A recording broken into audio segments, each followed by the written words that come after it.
আসসালামু আলাইকুম রহমতুল্লাহি ওবরকাতুহু।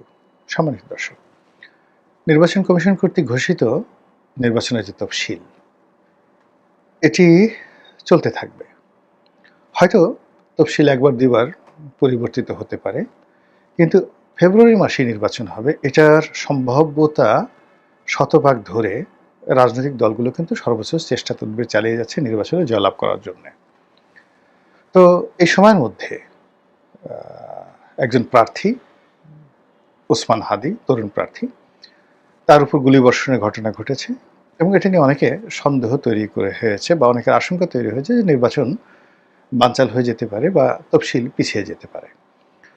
অথবা ধরুন এই সময়ের মধ্যে যদি বেগম জিয়ার সম্পর্কে কোনো সুসংবাদ না আসে, অর্থাৎ তিনি যে এবারকের হাসপাতালে আছেন, তিনি যদি অসুস্থ থাকেন এবং বেগম জিয়ার জ্যেষ্ঠ সন্তান জনাব তারেক রহমান সাহেব, তিনি যে 25 তারিখে বাংলাদেশে আসছেন, আসার পর যদি 26 তারিখে যদি বেগম জিয়ার স্বাস্থ্য সংক্রান্ত কোনো বিষয় নেতিবাচক বা ইতিবাচক কোনো কথা আমরা শুনতে পারি, সেক্ষেত্রে নির্বাচনের তফসিল পরিবর্তিত হতে পারে।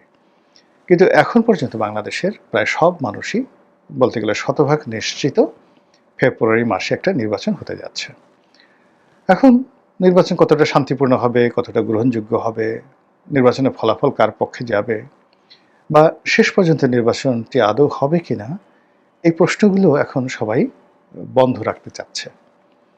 এর কারণ হলো আমরা যে যার অবস্থানে একটা দুর্বিষহ সময় পার করছি। আমরা সবাই বুঝতে পেরেছি যে দেশ চালানো আসলে এনজিও যারা ব্যক্তিত্ব বা নায়ক নায়িকা, গায়ক গায়িকা কিংবা অরাজনৈতিক যারা ব্যক্তিত্ব রয়েছেন তাদের পক্ষে সম্ভব নয়। এটি হয়তো 3 মাসের জন্য সম্ভব। একটা কথা বলা হয়ে থাকে, যেমন সিরাজউদ্দৌলা। তো রঙ্গমঞ্চে সিরাজউদ্দৌলা সাজার জন্য আনোয়ার হোসেন ওকে, কোয়াইট ওকে, বা প্রবীণ মিত্র অভিনয় করেছেন বাংলা বিহার উড়িষ্যার নবাব, এটা ঠিক আছে ঘণ্টা তিনেকের জন্য। কিন্তু পলাশীর ময়দানে যদি যুদ্ধ করতে হয় বা মুর্শিদাবাদের সিংহাসনে যদি বসতে হয়, তাহলে একজন সত্যিকার অর্থে সিরাজউদ্দৌলাকে লাগবে। ওখানে অভিনয়ের কোনো নায়ক দিয়ে আনোয়ার হোসেনকে দিয়ে হবে না। মানে আনোয়ার হোসেন বা প্রবীর মিত্র, তারা যদি প্র্যাকটিক্যাল লাইফে পলাশীর ময়দানে তাদেরকে বসিয়ে দেওয়া হতো, এক একজনের কাপড় চোপড় নষ্ট হয়ে যেত রীতিমতো। এটা হলো রিয়ালিটি। তো রাজনীতি আসলে যুদ্ধের মতো একটা ঘটনা। এখানে সিজেন্ট যারা উত্থান পতনের মধ্য দিয়ে রাজনীতিতে টিকে আছেন, সিজেন্ট বলা হয় যেটাকে, সংকুচিত হন না, প্রসারিত হয় না, যারা একটা শেপ নিয়েছেন। যেমন কাঠ সিজন করা হয় না, সিজনিং করা হয় যাতে করে কাঠটি বর্ষাকালে ফুলে না যায় আর শীতকালে কুঁচকে না যায়। তো এইরকম রাজনীতি করতে করতে যারা ভয়কে জয় করেছেন, জনগণের সঙ্গে বিভিন্ন বিরূপ পরিস্থিতিতে রাজনীতি করতে করতে গিয়ে তারা একটা দক্ষতা অভিজ্ঞতা অর্জন করেছেন, কোনো একটি রাষ্ট্রের রাষ্ট্র ক্ষমতা দীর্ঘমেয়াদে পরিচালনা করার ক্ষমতা সেই রাজনীতিবিদদেরই আছে। কিন্তু খুব পাওয়ারফুল সেনাপতি, জীবনে যারা কখনো যুদ্ধে পরাজিত হয়নি। তো এই সকল মানুষ রাষ্ট্র ক্ষমতায় নিয়েছেন অনেকে, কিন্তু 15 দিন বেশি টিকতে পারেননি। যেমন আলাউদ্দিন খিলজি, সম্রাট আলাউদ্দিন খিলজির যে সেনাপতি মালিক কাফুর, ইন্ডিয়ান হিস্ট্রিতে তাকে বলা হয় সবচেয়ে অজেয় সেনাপতি। তিনি কখনোই পরাজিত হননি আর তাকে কেউ পরাজিত করতে পারেনি। কিন্তু এই মানুষটি যখন আলাউদ্দিন খিলজির সিংহাসনে বসলেন, তিনি কিন্তু টিকতে পারেননি। খুব অল্প সময়ের জন্য তিনি চেষ্টা করেছিলেন, কিন্তু তাকে মরতে হয়েছে।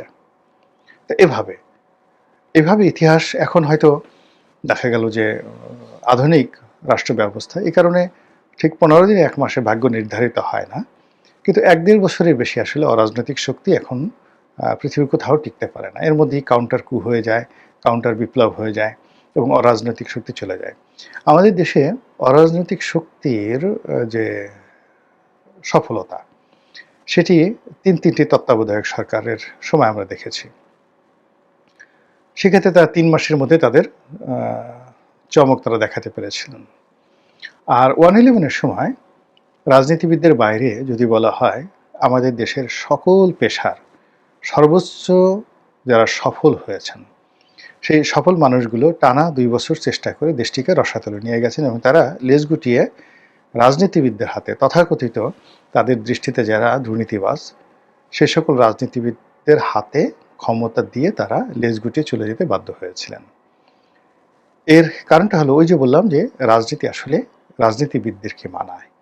তো এখন এই যারা সরকার চালাচ্ছেন তারা নানাভাবে রাজনীতিকে অপদস্থ করার চেষ্টা করেছেন এবং সেটা খুব সূক্ষ্ম কৌশলে। প্রথমত তারা রাজনীতির যে এনিমি অংশটি, একটা অংশকে এনিমি বানানোর চেষ্টা করেছেন, অর্থাৎ বিভেদ বিসংবাদ, divide and policy, divide and rule, এই পলিসিতে তারা এই গত 14 মাসে যে কাজগুলো করেছেন সেটি হলো বাংলাদেশের যারা আওয়ামী লীগের পক্ষে আছেন, আওয়ামী লীগের সহযোগী ছিলেন এবং যারা আওয়ামী লীগ করেন তাদেরকে একটি পক্ষে ফেলে তাদেরকে গণশত্রু হিসাবে চিহ্নিত করার চেষ্টা করা হয়েছে। দ্বিতীয়ত বাকি যারা আছেন তাদের সবাইকে বন্ধু বানানোর চেষ্টা করা হয়েছে।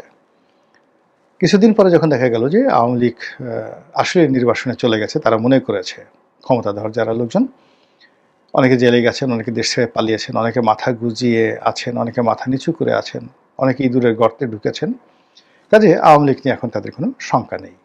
তখন তারা যে কাজটি করল যে বাকি আওয়ামী লীগের বিরুদ্ধে যে সকল রাজনৈতিক শক্তি রয়েছে তাদের মধ্যে ডিভাইড অ্যান্ড পলিসি, তাদের একে অপরের সঙ্গে সেই দেখা গেল যে ঝামেলা বাঁধিয়ে দেওয়া, বিভেদ বিসংবাদ তৈরি হওয়া বা তৈরি করা, এই জিনিসগুলো এখন বলতে গেলে ওপেন সিক্রেট হয়ে গেছে। তো এত কিছু করার পরেও দেখা যাচ্ছে যে সরকার স্বস্তি পাচ্ছে না। সরকার স্বস্তি পাচ্ছে না, এর কারণ হলো যে প্রায় সকল রাজনৈতিক দল আওয়ামী লীগের ভোটারদের জন্য রীতিমতো নির্বাচনের মাঠে মরিয়া হয়ে পড়েছে। বিএনপি, এনসিপি, জামাত, যারাই নির্বাচনের মাঠে যে যেখানে ভালো অবস্থানে আছে তারা তাদের প্রতিপক্ষকে দমন করার জন্য আওয়ামী লীগ তোষণ নীতি শুরু করেছে।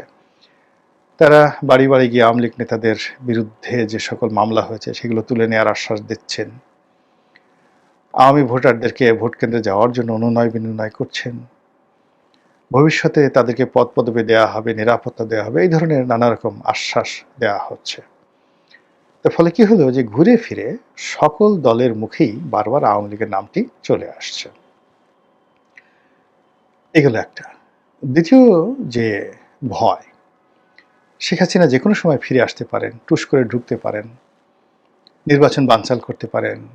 শেখ হাসিনার হাতে অনেক টাকা, অনেক ক্ষমতা, তিনি বাংলাদেশে যে কোনো অনার সৃষ্টি তৈরি করে যে কোনো পরিস্থিতিতে সরকারকে বেকায়দায় ফেলে দিতে পারেন।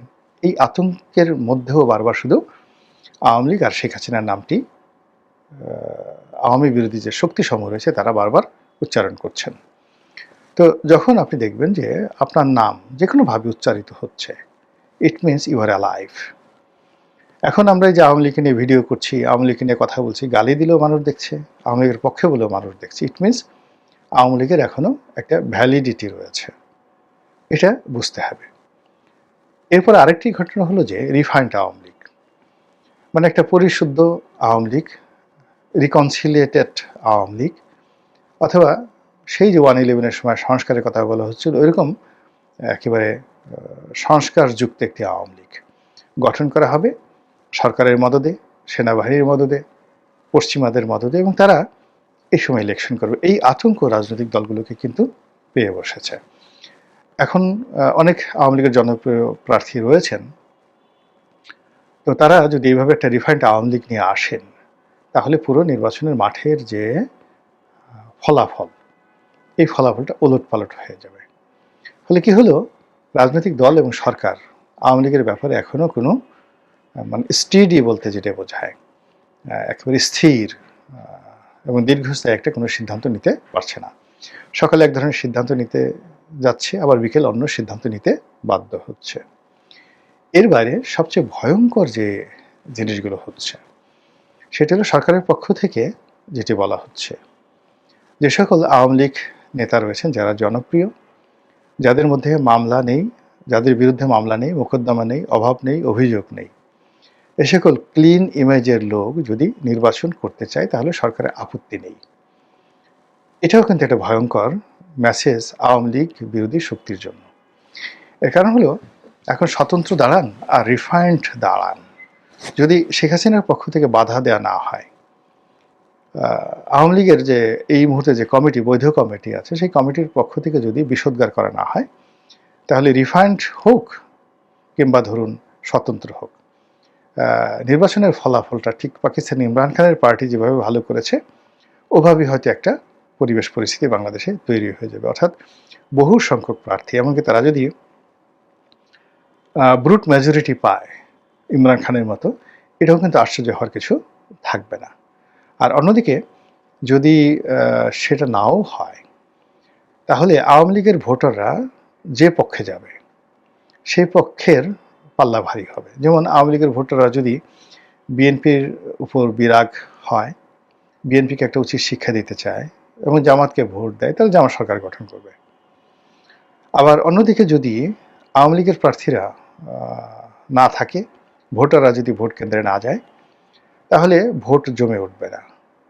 এবং সেক্ষেত্রে যদি ভোটার উপস্থিতি নেহায়েত কম হয়, তাহলে আন্তর্জাতিক অঙ্গনে এই ভোটের যে গ্রহণযোগ্যতা, সেই গ্রহণযোগ্যতা অতীতের মতোই হবে, অর্থাৎ 2014, 2018 এবং 2024-এর মতো হবে। ফলে আপনি দেখুন যে যেগুলো অল্টারনেটিভ আপনি বাদ দেন, মানে ধরেন না কেন, আওয়ামী লীগকে বাদ দিয়ে কোনো নির্বাচন কল্পনাই করা যাচ্ছে না।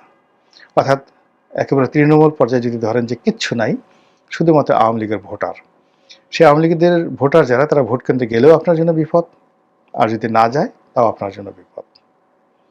দ্বিতীয় অপশনে গিয়ে যদি আপনি আসেন যে আওয়ামী লীগ যদি একটা রিফাইন্ড আওয়ামী লীগ গঠন করা হয়, সংস্কারবাদী একটা আওয়ামী লীগ গঠন করা হয় এবং তারা ফরমালি সারা বাংলাদেশে প্রার্থী দেয়, রীতিমতো কেয়ামত হয়ে যাবে রাজনীতিতে। থার্ডলি হলেও যদি রিকনসিলিয়েশনের আন্ডারে আওয়ামী লীগের যে সকল ইমেজ সম্পন্ন প্রার্থী রয়েছেন, তারা যদি স্বতন্ত্র ইলেকশন করে এবং সরকার সেখানে গ্রিন সিগন্যাল দেয়, আইনশৃঙ্খলা রক্ষাকারী বাহিনীর নিরাপত্তা দেয় এবং রাজনৈতিক দলগুলো বৈদেশিক চাপের কারণে এটা মানতে বাধ্য হয়, তাহলেও কিন্তু রাজনীতির যে হিসাব পুরোটা এলোমেলো হয়ে যাবে। ফলে যারা মনে মনে কলা খাচ্ছেন, খান, কোনো অসুবিধা নেই, কিন্তু গাছ লাগিয়ে যারা কলা খান, অর্থাৎ রাজনীতির ময়দানে যারা পরিশ্রম করেন, চষে বেড়ান, তারা খুব ভালো করে বুঝেন যে বাংলাদেশের পরতে পরতে দুটো রাজনৈতিক দল, বিএনপি, আওয়ামী লীগ, তারা কতটা শক্তিশালী। আবার বিএনপি আওয়ামী লীগের দল, এই দুটো দল যারা শীর্ষ নেতৃবৃন্দ রয়েছেন, তারা এই গত 15 মাসে তারা হাড়ে হাড়ে টের পেয়েছেন জামাত কি, কাহাকে বলে, কত প্রকার এবং তারা কি কি করতে পারে। তো সব মিলিয়ে আমাদের যে রাজনীতি, সেই রাজনীতি যে একটা জটিল আবহাওয়া বিরাজ করছে, সে আবহাওয়া আমাদেরকে কোথায় নিয়ে যায়, আমাদের রাজনীতির ময়দানে কি ভোর উপহার দেয়, কিংবা কি ধরনের মেঘময় সন্ধ্যা আমাদেরকে এনে দেয়, সেটাই এখন দেখার বিষয়। মহান আল্লাহ আমাদের সবাইকে হেদায়েত দান করুন এবং হেফাজত করুন। আসসালামু আলাইকুম ওয়া রাহমাতুল্লাহি ওয়া বারাকাতুহু।